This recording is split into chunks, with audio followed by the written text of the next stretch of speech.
You in the politics lead now, as it appears the federal government is headed for a government shutdown at midnight tonight, Eastern Time, all over the president's campaign promise of a border wall. We are also learning that his pick to be acting White House chief of staff once had rather harsh words for President Trump's push for a border wall. The audio of Mick Mulvaney was just uncovered by CNN's K-File team. K-File senior editor Andrew Kaczynski joins me now. Andrew, where did Mulvaney make these latest comments, and what did he have to say? Yeah, so Mulvaney made these comments in a local news interview in South Carolina in August 2015.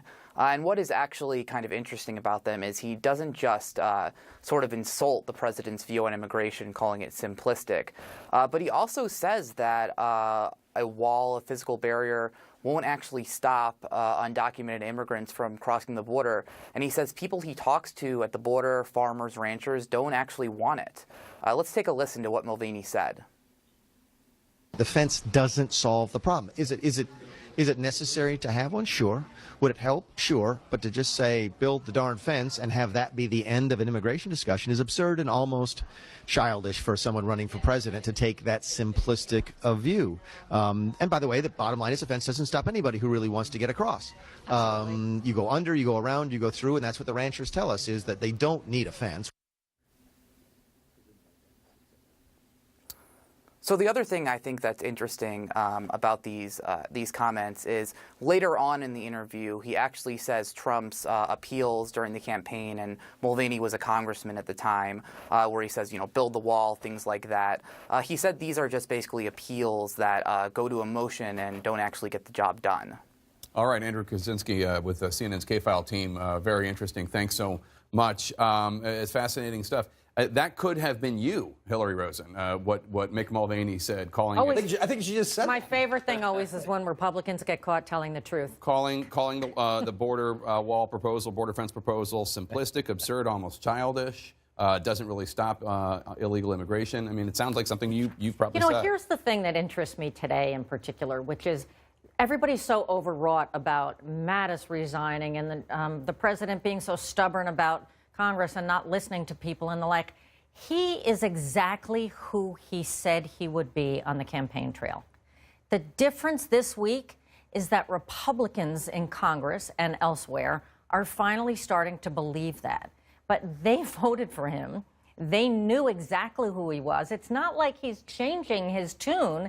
He has consistently said, I'll shut the government down no matter what if I don't get my way. I don't care what these yahoos on Capitol Hill say. You know, I don't believe in troops in, you know, wars across the world. I mean, he has always been this person, this reckless, this irresponsible, and yet Republicans voted for him anyway, and now they're like, oh, my God, what are we going to do? The president's so irresponsible. Well, let me ask you, because, you know, removing U.S. troops from Syria and withdrawing potentially U.S. troops from Afghanistan, that's not just a Trump proposal. I mean, it's possible if a different Democrat, not Hillary Clinton, but if a different Democrat were in the White House right now, he or she might be making that proposal. President Obama wanted to do it. And this is actually what helps him resonate with a broader swath of the American public is the fact that a lot of these proposals are simplistic. Now, those of us who've worked in policy, and frankly, those of us who have visited the region in these times of war, realize that these are actually very complex issues that affect people on the ground, that affect our allies, and affect our national security directly here at home.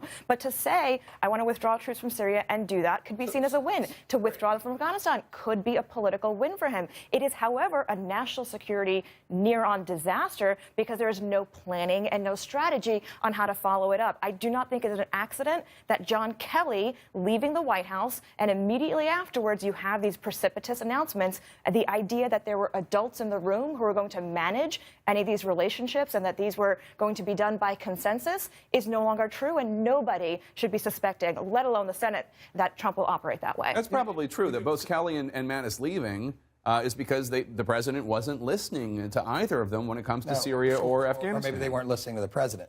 I would say this. You know, I hear what you're saying about these regions, very important. But if they're that important, why are we not engaged in a national debate on this, a full-throated national debate?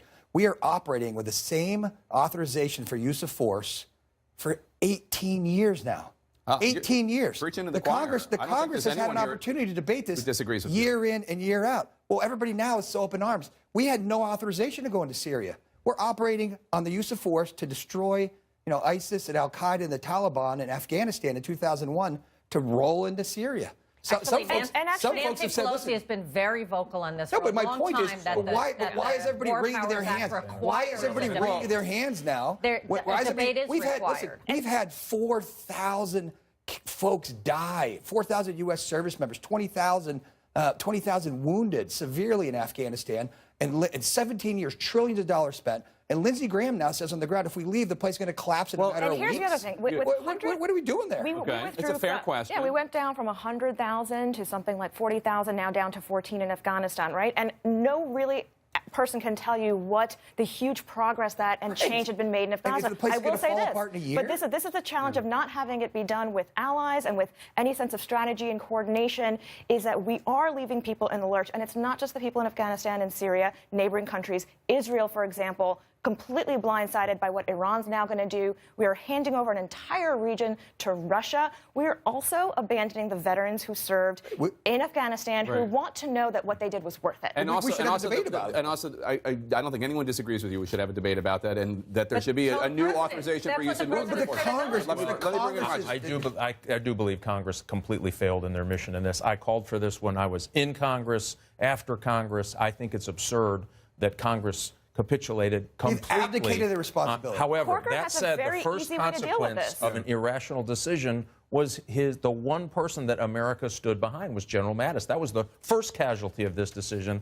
And listen, if you pull away from an area that we know is fostering ideas for further attacks, which is the Taliban, remember they've closed down 174 girls' schools in the eastern provinces. They have burned schools. They have shot women. We in the United States said we're going to ask 50% of the population to come forward and be a part of the solution for stabilization in Afghanistan.